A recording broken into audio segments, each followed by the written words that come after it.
This is Brian Valoria, and you're watching PhilippineNews.com.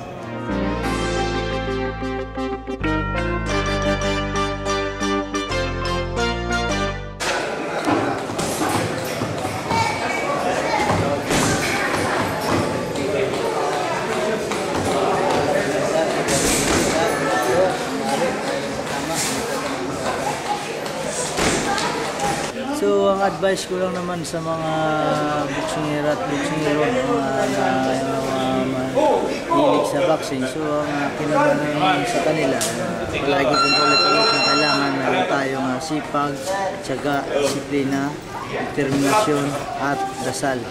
So, pagka mayroon ka niya, kompleto ka sa mga ganyan na kailangan kasi huwag lumaki din ang ulo mo. So, kailangan magiging pa lang lagi, low profile lang.